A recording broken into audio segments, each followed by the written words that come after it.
అచ్చ తెలుగందం శ్రీలీల పేరు ఇప్పుడు హిందీ చిత్రసీమలో హాట్ టాపిక్ గా మారింది.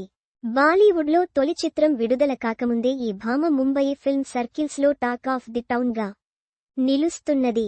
అందుక్కారణం హీరో కార్తీక్ ఆర్యన్తో ఈ అమ్మడి లవ్ ఎఫైర్ గురించి విస్తృతంగా ప్రచారం అవుతున్న వార్తలే. బాలీవుడ్ అరంగేట్ర చిత్రంలో కార్తీక్ ఆర్యన్తో కలిసి నటిస్తున్నది శ్రీలీల. అనురాగ్ బసు దర్శకుడు. ఈ చిత్రానికి ఆషికీ -3 అనే టైటిల్ పెట్టినట్లు వార్తలొచ్చాయి. అయితే కొన్ని లీగల్ ఇష్యూస్ కారణంగా ఆ టైటిల్కు అనుమతి లభించలేదని తెలిసింది. ఇదిలా ఉండగా ఈ సినిమా షూటింగ్ సమయంలోనే కార్తీక్ ఆర్యన్, శ్రీలీల ప్రేమలో పడ్డారని, కార్తీక్ ఆర్యన్ ఫ్యామిలీ పార్టీకి శ్రీలీలను ప్రత్యేకంగా ఆహ్వానించారని, ఈ జంట గుట్టుగా ప్రేమాయణం సాగిస్తున్నారని బాలీవుడ్ మీడియాలో కథనాలొచ్చాయి.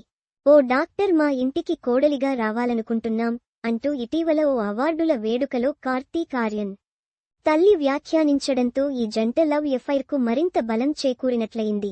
కార్తీక్ ఆర్యన్, శ్రీలీల నటిస్తున్న సినిమా షూటింగ్ ప్రస్తుతం పశ్చిమ బెంగాల్లోని సిలిగురిలో జరుగుతున్నది.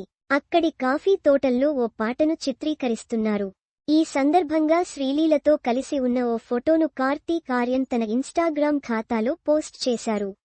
దీనికి తూ మేరీ జిందగీ, నువ్వే నా ప్రపంచం అంటూ సినిమాలోని ఓ పాట తాలూకు పల్లవిని క్యాప్షన్గా పెట్టారు. ఈ ఫోటోలో శ్రీలీల వైపు ఆరాధనాపూర్వకంగా చూస్తూ కనిపిస్తున్నారు కార్తీక్ ఆర్యన్. వారిద్దరి మధ్య కెమిస్ట్రీ ఎంత బలంగా ఉందో ఈ ఫోటో చూస్తే అర్థమవుతున్నదని కార్తీక్ ఆర్యన్ తన మనసులోని మాటలు క్యాప్షన్ ద్వారా బయటపెట్టాడని నెటిజన్లు కామెంట్స్ చేస్తుండటం విశేషం. ఈ జంట ప్రేమ వ్యవహారంలో నిజమెంతుందో తెలియదు కానీ తొలి సినిమాతోనే బాలీవుడ్లో శ్రీలీల పేరు మార్మోగిపోతున్నదని ఫ్యాన్స్ అనుకుంటున్నారు.